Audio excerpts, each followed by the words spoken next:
Okay, start करें। ठीक है, तो the next model is B2B, है ना। B2B क्या होता है? Business to business, business to business e commerce model. तो अब देखिए इसमें आप देखिए तो बिजनेस ऑर्गेनाइजेशन से होलसेलर, है ना, या सप्लायर से मैन्युफैक्चरर। ठीक है, अब आप अगर सप्लाई चेन देखेंगे तो सप्लाई चेन में कौन कौन से एलिमेंट होते हैं? सप्लायर होता है, सप्लायर के बाद मैन्युफैक्चरर, मैन्युफैक्चरर के बाद डिस्ट्रीब्यूटर, डिस्ट्रीब्यूटर के बाद रिटेलर और रिटेलर के बाद कस्टमर। ठीक है, तो कस्टमर को छोड़ करके बाकी जो चार आपके जो सप्लाई चेन के एलिमेंट हैं, इनके बीच में जो भी ट्रांजेक्शन होगा वो क्या होगा? B2B, बिजनेस टू बिजनेस, है ना। मीन्स किसी पर्टिकुलर बिजनेस से डायरेक्टली किसको दिया जा रहा है? दूसरे बिजनेस में जा रहा है वो। ठीक है, अब उस बिजनेस का पर्पज वो आपकी सप्लाई चेन को मीट करना है ना, सप्लाई करना है, कस्टमर के लिए प्रोडक्ट बनाना है। जैसे सप्लायर रॉ मटेरियल की सप्लाई क्यों करता है? कि वो मैन्युफैक्चरर को देगा, मैन्युफैक्चरर क्या करेगा? उसको एंड प्रोडक्ट में कन्वर्ट करेगा, उसके बाद वो डिस्ट्रीब्यूटर को देगा। क्यों? क्योंकि वो जो अपनी कोर कॉम्पिटेंसी है वो उसको लूज नहीं करना चाहता। ठीक है, वो लिमिटेड काम ही कर सकता है, तो इसलिए उसने क्या किया? डिस्ट्रीब्यूटर को दिया कि भैया ये तुम जो है तुम्हें सेल करना है। डिस्ट्रीब्यूटर ने क्या कहा, या होलसेलर, उसी को डिस्ट्रीब्यूटर बोलते हैं, वो किसको देगा? वो रिटेलर को देगा कि तुम सेल करो।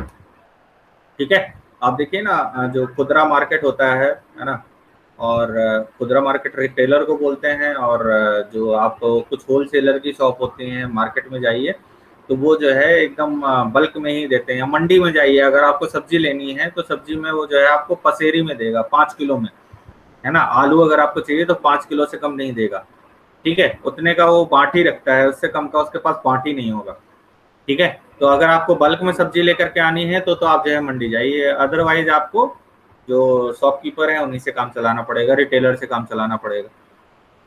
ठीक है, तो वो लोग आपको क्या करते हैं? ज्यादा क्वांटिटी में ही, है ना, 100 का बंडल होगा या 1 किलो का पैकेट होगा वही आपको मिलेगा। तो इस तरीके के होलसेलर जनरली सेल करते हैं। वो खुदरा मतलब वैसे अलग से आपको छोटे क्वांटिटी में या कम क्वांटिटी में नहीं देंगे। ठीक है, तो that comes under business to business. तो मैंने अभी आपको पहले भी बताया था कि 70 to 80% जो बिजनेस है वो हमारा B2B टाइप का है अभी। ठीक है, जो भी मार्केट में होता है। क्यों होता है? क्योंकि सप्लाई चेन के 4 एलिमेंट आप देखिए इसमें कंसीडर होते हैं। सप्लायर से मैन्युफैक्चरर, ठीक है, मैन्युफैक्चरर से डिस्ट्रीब्यूटर और डिस्ट्रीब्यूटर से रिटेलर। ठीक है, तो ये आप देखिए कि सप्लाई चेन का जो 80% पार्ट है वो B2B है, और जो 20% पार्ट है वो B2C है। ठीक है, रिटेलर टू कस्टमर। ठीक है, तो इसलिए बोला जाता है कि 70 से 80% जो बिजनेस है वो किसका है? B2B market. ठीक है, लेकिन जब से ऑनलाइन सेलिंग शुरू हुई है, इंटरनेट आ गया है बीच में, एक इंटरमीडिएट की तरह वर्क करने लगा है, तब से B2C सेलिंग जो है वो ज़्यादा होने लगी है। तो अब धीरे धीरे अगले आने वाले 10 सालों में इसका कंट्रीब्यूशन बढ़ जाएगा। ठीक है, तो अब इसको समझ लेते हैं। कोई बिजनेस ऑर्गेनाइजेशन किस तरीके से काम करता है? बिजनेस ऑर्गेनाइजेशन अपनी वेबसाइट क्रिएट करेगा। अब आजकल क्या है, इंटरनेट का ज़माना है, तो सारा कुछ किसके थ्रू होता है? वेबसाइट्स के थ्रू होता है। अब इससे प्लस पॉइंट क्या होता है कि आप किसी दूर बैठे सप्लायर से भी मटेरियल ले सकते हैं।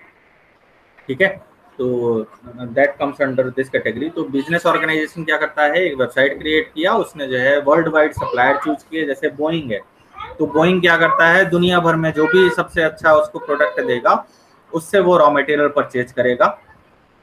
ठीक है, तो या जो आपका डिस्ट्रीब्यूटर है, होलसेलर है, वो आपको ऑर्डर कर सकता है अगर आप मैन्युफैक्चरर हैं। ठीक है, वो जैसे ही आपको पेमेंट दे देगा, आप क्या करेंगे? ऑर्डर प्रोसेस करेंगे और उसको सप्लाई कर देंगे, और होलसेलर क्या करेगा? वो कस्टमर को सेल करेगा। तो इनके बीच में जो एक तरीके का रिलेशनशिप है वो क्या है? B2B ई कॉमर्स का है। ठीक है, किसके बीच में? बिजनेस ऑर्गेनाइजेशन और होलसेलर के बीच में, बिजनेस ऑर्गेनाइजेशन और डिस्ट्रीब्यूटर के बीच में, या डिस्ट्रीब्यूटर और रिटेलर के बीच में, या सप्लायर और मैन्युफैक्चरर के बीच में। Is it clear? कोई डाउट है?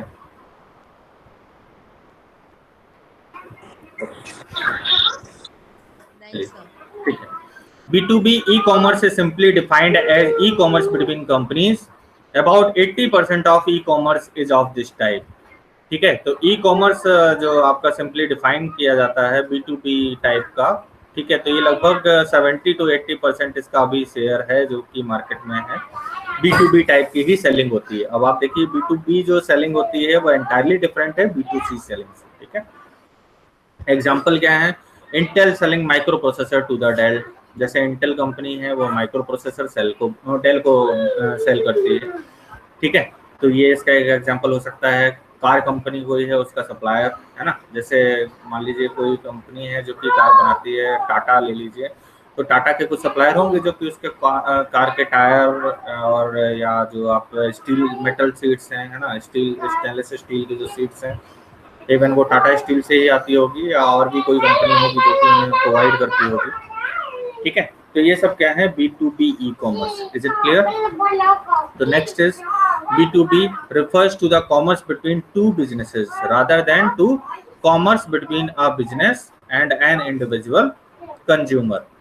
Transactions at the wholesale level are usually business to business, while those at retail level are most often B2C. ठीक है, जैसा मैंने बताया कि सप्लाई चेन में जो ये पूरे चार एलिमेंट हैं, आपका सप्लायर है, मैन्युफैक्चरर है, डिस्ट्रीब्यूटर और रिटेलर है, यहाँ तक की जितनी भी सेलिंग होगी वो B2B पार्ट है, और रिटेलर से जो कस्टमर को सामान दिया जाएगा that comes under B2C। Is it clear?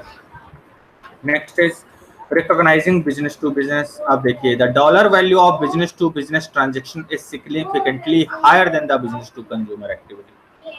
तो जो बिजनेस टू बिजनेस ट्रांजेक्शन है इसकी जो डॉलर वैल्यू है ये बिजनेस टू कंज्यूमर ज्यादा होती है, कम लोगों को टारगेट करना पड़ता है और ज्यादा आपकी सेल हो जाती है, ठीक है। Because businesses are more likely to purchase higher priced goods and services and purchase more of them than consumers are, ठीक है। अब होलसेलर है, ठीक है, वो अगर मैन्युफैक्चरर से परचेज करेगा तो वो बल्क क्वांटिटी में परचेज करेगा, ठीक है, पूरे डिस्ट्रिक्ट के लिए, पूरे स्टेट के लिए। होता है ना कि आप पूरा स्टेट देख रहे हैं किसी कंपनी के लिए, ठीक है, तो पूरे स्टेट की जो भी सप्लाई है वो आप परचेज कर रहे हैं मैन्युफैक्चरर से, ठीक है, या पूरे डिस्ट्रिक्ट की आप जो है सप्लाई आप परचेज कर रहे हैं, या पूरे टेरिटरी की जो सप्लाई है वो आप परचेज कर रहे हैं, ठीक है।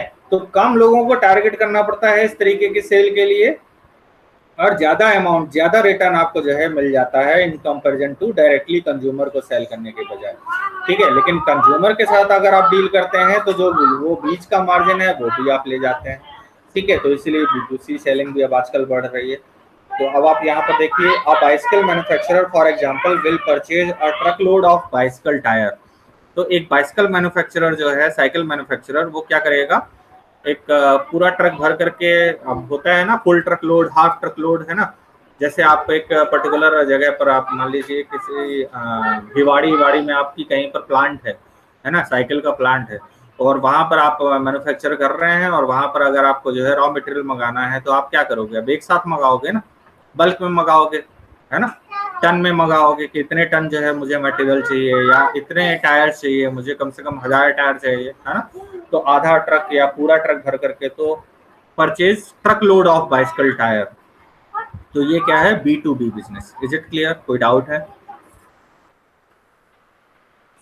No sir.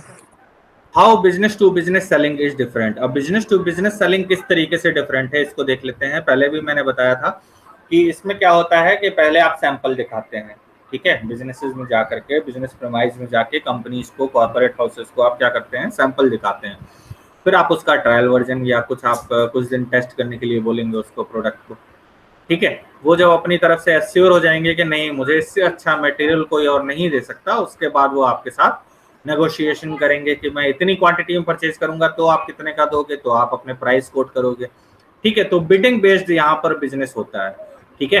तो जो B2C होता है उसकी सेलिंग से इसका जो सेलिंग है वो एंटायरली डिफरेंट है, ठीक है। उसको कोई दूसरा सप्लायर अच्छा मिल गया तो वो उसको प्रेफर कर लेगा, ठीक है। तो how business to business selling is different, इसको समझते हैं। तो selling to a business is different from selling to individual consumer. Key sales and marketing differences. हाँ जी सर, कुछ कंपनीज तो ये भी होती है ना जो मतलब B2B भी सेल करती हैं एंड B2C भी सेल करती हैं। हाँ, कुछ कंपनीज हैं, अब जब से मैंने बताया जैसे ना MRF है। B2, हाँ B2C। अब आजकल क्या है, जब से इंटरनेट आया, B2C के लिए हमेशा एक मीडियम की जरूरत होती है, ठीक है, जिससे आप कस्टमर से डायरेक्टली जुड़ सकें, ठीक है, अब आप देखिए ना, इंटरनेट के आने के बाद लोग बहुत ज्यादा एक्सप्रेसिव हो गए किसी भी एक मुद्दे पर। अभी जैसे न्यू एजुकेशन पॉलिसी आई है, ठीक है, तो न्यू एजुकेशन पॉलिसी पर बहुत ज्यादा डिबेट चल रही है। तो पहले क्या होता था, पहले टीवी शोज, जब तक टेलीविजन हुआ करता था सिर्फ एक मीडियम, तो टीवी पर जब तक आपको जो है कोई प्रोडक्शन हाउस इनवाइट नहीं करेगा तब तक आप कैसे डिबेट करोगे, ठीक है। तो पहले मीडियम की लिमिटेशन हुआ करती थी। अब क्या है, किसी ने भी अपना जो है माइक ऑन किया, है ना, मोबाइल ऑन किया, और मोबाइल ऑन करने के बाद वो क्या करेगा, वो सीधा डिबेट अपना जो है, जो भी उसका मत है ना, वो फॉर में है तो फॉर में बोल सकता है, अगेंस्ट में है तो अगेंस्ट में बोल सकता है, और वो अपना जो भी एक्सप्रेशन है वो जो है तुरंत दे करके और उसको अपने यूट्यूब में या कहीं पर भी वो जो है उसको अपलोड कर सकता है, अपने फेसबुक में अपलोड कर सकता है, ठीक है। तो कस्टमर को अब उसके व्यू पॉइंट पता लगने लगे हैं। अब आपके जो बिजनेसेस हैं वो रिव्यू बेस्ड हो गए हैं, ठीक है, जिसकी रेटिंग अच्छी है वही बिकेगा। सबसे पहले कस्टमर देखता है कि अच्छा ये प्रोडक्ट है, ठीक है, अच्छा लग रहा है, फैब्रिक भी अच्छा लग रहा है, बाकी सारी चीजें भी अच्छी लग रही हैं, अब इसका मैं जरा रेटिंग भी देख लेता हूँ। तो वो रेटिंग भी देखेगा, अगर किसी कस्टमर ने नेगेटिव कमेंट दे दिया या उस प्रोडक्ट को खोल करके उसमें जो है उसकी और डिटेल्ड स्नैप्स वगैरह डाल दी, तो उसके बाद वो कस्टमर दूसरे प्रोडक्ट में स्विच कर जाएगा, ठीक है। तो अब आजकल B2B और B2C में जो है कोई हर्डल या कोई मतलब कोई एक तरीके से कह सकते हैं उसके बीच में ऐसा नहीं रह गया है कि आप B2B अगर कर रहे हैं तो B2C नहीं कर सकते हैं, या B2B B2C एक साथ नहीं कर सकते हैं। कुछ कंपनीज हैं अभी आजकल आगे आने वाले टाइम में, ठीक है, बिजनेस करना बहुत आसान हो गया है, और अब ऐसी ऐसी कंपनीज होने लगी हैं जो सारी चीजें खुद ही मैनेज करती हैं, ठीक है। खुद ही वो सप्लायर क्रिएट करती हैं जो कि उनके डेडिकेटेड सप्लायर हैं जो उनको मटेरियल प्रोवाइड करते हैं, ठीक है, और वो उन्हीं के लिए काम कर रहे हैं, एक्सक्लूसिवली उन्हीं की कंपनीज में आकर के रह करके काम कर रहे हैं। उनका डेडिकेटेड जो डिस्ट्रीब्यूटर नेटवर्क है वो एक्सक्लूसिवली उन्हीं के लिए है, ठीक है। उनका रिटेल नेटवर्क, उनके रिटेल स्टोर है, जैसे रिलायंस है, रिलायंस ने अपना स्टोर खोल दिए कि नहीं, है ना। तो वो क्या कर रहा है, वो अब रिलायंस है, रिलायंस जियो भी लॉन्च किया, और उसने, मैं आपको इंटरनेट के बारे में बताया था ना, तो इंटरनेट में क्या था कि जो आईएसपी है, इंटरनेट सर्विस प्रोवाइडर है, वो पहले 3 टाइप के हुआ करते थे, टीयर 1, टीयर 2, टीयर 3। अब रिलायंस ने क्या किया, पहले 5-7 साल उसने जो है वो पूरी केबल एबल बिछा करके इंटरनेट नेटवर्क क्रिएट किया, ठीक है, एशिया में, अफ्रीका में, और वो 2-3 कंटिनेंट को उसने जोड़ते हुए वो पूरा सी नेटवर्क क्रिएट किया, ठीक है। और उसके बाद आप देखिए तो वो जो है जगह जगह उसने रिलायंस जियो लॉन्च करके, और वो डायरेक्टली कस्टमर को भी टारगेट कर रहा है। तो वो इंटरनेट सर्विस प्रोवाइडर नंबर 1 भी है, इंटरनेट सर्विस प्रोवाइडर नंबर 2 भी है, और इंटरनेट सर्विस प्रोवाइडर नंबर 3 भी है।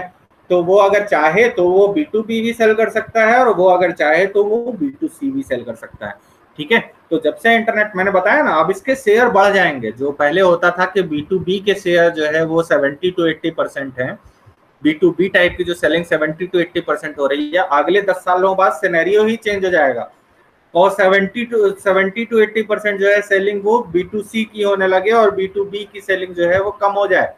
क्यों कम हो जाए कि सप्लायर जो है वो वहीं पर ही काम करने लगेगा, ठीक है। वो सप्लायर डिप्लॉय करना शुरू कर देंगे एक्सक्लूसिव उनके लिए, जैसे अब R&D डेवलप करते हैं, रिसर्च एंड डेवलपमेंट, तो रिसर्च एंड डेवलपमेंट के लिए एक विंग क्रिएट कर देते हैं ना, तो इसी तरह से सप्लायर के लिए एक डेडिकेटेड सपोर्ट, मतलब एक तरीके से एक डेडिकेटेड डिपार्टमेंट क्रिएट कर दिया, वो उनके लिए सारी सप्लाई मैनेज कर रहा है। उन्हें अलग से सप्लायर जो है वो जो सप्लायर रेटिंग वगैरह करते हैं और इस तरीके से सप्लायर चूज करते हैं, वो सब प्रॉब्लम अब नहीं रही है ना, ठीक है। तो selling sometimes require participating in a bidding process by responding to a purchaser's request for proposal. Is it clear? कोई डाउट है? आपका जो क्वेश्चन था वो कवर हो गया है, या मैं कुछ और एग्जांपल दूं इसके लिए? यस सर, हो गया। ठीक है, तो अब जो आजकल की कंपनीज है ना, वो B2B के साथ B2C सेलिंग भी करने लगी हैं, ठीक है। यस। हालांकि जबकि उनकी सेलिंग प्रैक्टिसेस डिफरेंट हैं, तो वो डिफरेंट सिनेरियो में डिफरेंट जो प्रैक्टिसेस हैं उनको भी अप्लाई कर पा रहे हैं, ठीक है। तो selling sometimes require participating in the bidding process by responding to a purchaser request for the proposal, ठीक है। तो अब देखिए इसमें क्या करना होता है, इसमें आपको सप्लायर सेलेक्ट करने पड़ते हैं, उनको जो है आप बिडिंग के बेसिस पर आप सॉर्ट करते हैं, ठीक है, उनसे नेगोशिएशन करते हैं, डील करते हैं, और लॉन्ग टर्म, मतलब लॉन्ग टर्म डिपेंड करता है कि 6 मंथ के लिए आपने उसको जो है कंसीडर किया है, या 1 ईयर के लिए किया है, या 5 ईयर्स के लिए किया है, या 2 ईयर 3 ईयर के लिए किया है, तो उसके लिए आप क्या करते हैं, उनके साथ कॉन्ट्रैक्ट करते हैं, ठीक है। तो इस मॉडल पर जो है B2B सेलिंग चलती है। On the business to consumer side, this compares to asking various auto dealers to provide their best offer on the specific make and model, ठीक है। और इसी तरह से जब बिजनेस टू कंज्यूमर साइड है तो वहां पर क्या है कि आपको जो ऑफर है वो उसके लिए तरीके की ऑफरिंग करनी पड़ती है ना। आप देखिए आज का डील क्या है ना, तो आपने क्या किया, प्राइस को कट किया और कट करने के बाद छोटा सा, ठीक है, रेड कलर उसमें एक स्क्रैच मारा और वहां पर आपने दूसरा प्राइस लिख दिया, या प्रोडक्ट को बंडल करके आपने जो है नया प्राइस कोट किया, ठीक है। तो वहां पर आपको जो आपकी मार्केटिंग स्ट्रेटजी है या जो आपकी सेलिंग स्ट्रेटजी है, that would be entirely different, ठीक है, in comparison to that B2B selling. Is it clear? कोई डाउट है? No sir. ओके। तो the decision making process on on a purchase can take days, weeks और months, है ना। अब इसमें B2B में क्या होता है, दिन भी लग सकते हैं, वीक भी लग सकते हैं और महीनों भी लग सकते हैं परचेज करने के लिए, ठीक है। वो कंपनी के ऊपर डिपेंड करता है कि कंपनी को कितनी जरूरत है प्रोडक्ट की। मैंने आपको बताया था ना, ABC टाइप का मटेरियल होता है ना, A category item, B category item, C category item, ठीक है। वाइटल, एसेंशियल, डिजायरेबल भी होता है। तो कंपनी को किस टाइप के मटेरियल की जरूरत है, कंपनी के लिए उस प्रोडक्ट की नीड क्या है, इसके ऊपर सेलिंग प्रोसेस डिपेंड करती है। तो depending on how the purchasing company works and the size and the nature of the order, ठीक है। कंपनी को उस प्रोडक्ट की कितनी जरूरत है, कंपनी को कितनी क्वांटिटी में वो मटेरियल चाहिए, ठीक है, किस नेचर का ऑर्डर है। जैसे आप देखिए कोई गुटखा बनाने वाली अगर कंपनी है, ठीक है, तो वो क्या है, उसके लिए मटेरियल क्या है, कत्था है ना, और सुपारी है। तो ये इसके लिए मेन इंग्रेडिएंट है, ठीक है। और उसको जो एसेंस चाहिए, जो फ्लेवरेबल के लिए जो चाहिए, वो सब उसके लिए एक तरीके से सपोर्टिंग मटेरियल। तो उसकी जो फ्रीक्वेंसी होगी, जो सपोर्टिंग मटेरियल है, वो क्या होगे, उसकी जो फ्रीक्वेंसी होगी वो कम होगी, और जो सुपारी और कत्था जो उसका मेन इंग्रेडिएंट है, उसकी जो फ्रीक्वेंसी होगी परचेजिंग की वो ज्यादा होगी, ठीक है। तो वो कंपनी के ऊपर डिपेंड करता है, ठीक है, कि जो कंपनी को उस प्रोडक्ट की कितनी जरूरत है, ठीक है। तो इसके ऊपर डिसीजन मेकिंग होती है। Purchasing decisions are often made by the committees, ठीक है। So each member need to be educated and sold, ठीक है। अब इसमें क्या होता है, वो पूरी एक सप्लायर से डील करने के लिए उनका एक प्रोक्योरमेंट डिपार्टमेंट हुआ करता है जो कि परचेजिंग डील करता है, ठीक है। उसमें नेगोशिएशन एक्सपर्ट भी होता है, उसमें मटेरियल एक्सपर्ट भी होता है, जो मटेरियल मैनेजमेंट करते हैं वो एक्सपर्ट भी होते हैं, ठीक है। तो पूरी एक टीम के सामने आपको एक प्रेजेंटेशन देना होता है। अब मान लीजिए मुझे ERP सॉल्यूशन सेल करना है किसी एजुकेशन इंस्टीट्यूशन को, तो मैं क्या करूंगा, जितने भी टॉप ऑफिशियल्स हैं किसी भी एजुकेशन इंस्टीट्यूशन के, है ना, डायरेक्टर जनरल हो गया, डायरेक्टर हो गए, अलग अलग डिपार्टमेंट के जो हेड हो गए, सबको मैं एक साथ बोलूंगा कि आप सभी लोग एक जगह इकट्ठे हो जाइएगा, उसके बाद मैं आपको डेमो दूंगा और उसके बाद आप इसे परचेज करिएगा। तो जनरली एक कमेटी या एक टीम के सामने आपको इसे प्रेजेंट करना पड़ता है, ठीक है। उनको उसके बारे में आप बताते हैं, एजुकेट करते हैं, और उसके बाद उसको आप सोल्ड कर पाते हैं, है ना, उसको आप सेल कर पाते हैं। तो the dollar value of goods and service sold in much higher than the consumer और रिटेलर। अब इसमें क्या है कि फ्रीक्वेंसी थोड़ा सा कम होती है इन कंपैरिजन टू B2C, ठीक है, लेकिन आपकी जो क्वांटिटी है वो एक साथ ज्यादा क्वांटिटी में बिक जाती है और आपको एक साथ ज्यादा रिटर्न मिल जाता है, ठीक है। तो that comes under this category. तो the dollar value of goods and service sold in much higher than the consumer और retailer level, so that buyer needs to take steps to minimize the risk that sometimes involve requesting a product prototype or customization। और कभी कभी क्या होता है कि company क्या कहती है कि ये जो प्रोडक्ट का प्रोटोटाइप है, ये आपका मॉडल बहुत अच्छा है, लेकिन मुझे इस प्रोडक्ट में क्या चाहिए, कस्टमाइजेशन चाहिए। अब जो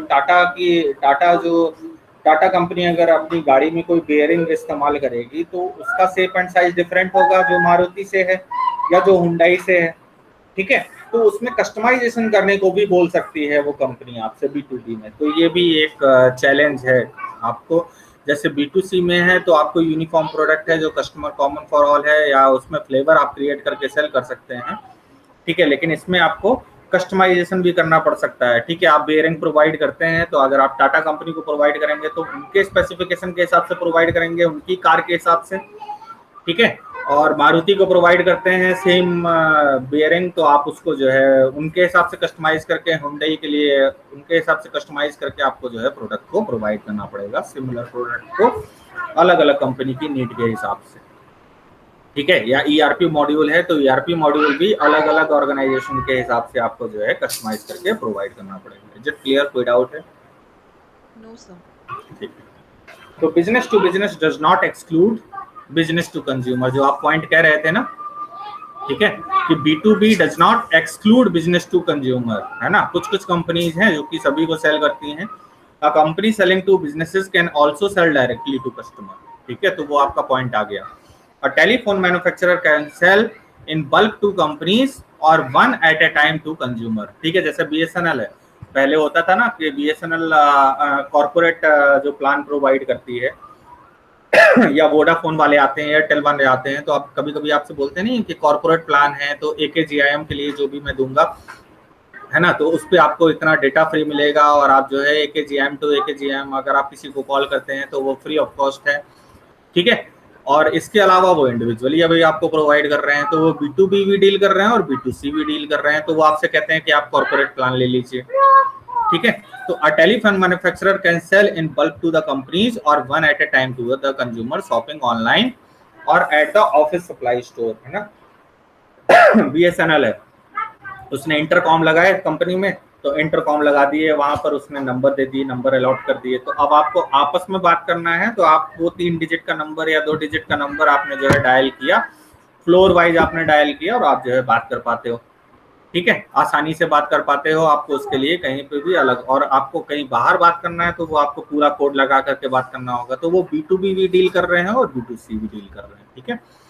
A firm that provides health or wellness consulting to corporations can also advise individuals one to one और in group presentation। अब इसी तरह से कोई कंपनी है जो कि हेल्थ के लिए या वेलनेस ट्रेनिंग या कंसल्टिंग प्रोवाइड करती है ना। योगा है, अब योगा डे है, आपने किसी योगा इंस्ट्रक्टर को रखा कि मुझे जो है कॉर्पोरेट में जैसे ही मैं एंटर हुआ, कई सारी कंपनी है जहाँ पर होता है कि शुरू के 15 मिनट योग वगैरह करेंगे और उसके बाद वो जो है अपनी डेली एक्टिविटीज को स्टार्ट करेंगे, ठीक है। तो जो उनके लिए प्लान होगा वो डिफरेंट होगा, और अगर इंडिविजुअल के लिए योगा ट्रेनर अगर आप लगाते हैं या बुलाते हैं तो उसके लिए जो प्लान होगा वो डिफरेंट होगा।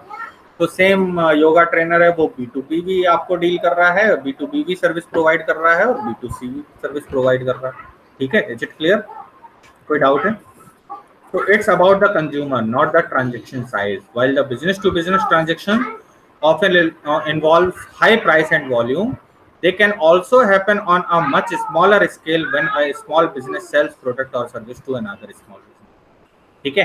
तो अब इसमें क्या होता है कि अगर आपके पास कोई मान लीजिए मैं बियरिंग ही बनाता हूँ, है ना, अब बियरिंग मुझसे टाटा कंपनी खरीद रही है तो वो तो बल्क में खरीदेगी, कहेगी कि एक ट्रक कम से कम बियरिंग मुझे जो है मेरे हिसाब से कस्टमाइज करके दे दो। और वहीं पर कोई छोटा मान लीजिए वेंडर है या वो मैकेनिक है, वो अगर परचेज करता है, स्मॉल बिजनेस ओनर है वो परचेज करता है, तो वो कम क्वांटिटी में भी ले सकता है। तो it depends on the customer, है ना। B2B में भी वो कस्टमर के ऊपर डिपेंड करता है कि जो B2B ओनर है वो किस टाइप का बिजनेस रन करता है, small scale, medium scale, large scale enterprises होती हैं ना, ठीक है। तो इनके ऑर्डर भी तो डिफरेंट होंगे। The hallmark of business to business commerce then is the participant to businesses rather than the business and a consumer, ठीक है।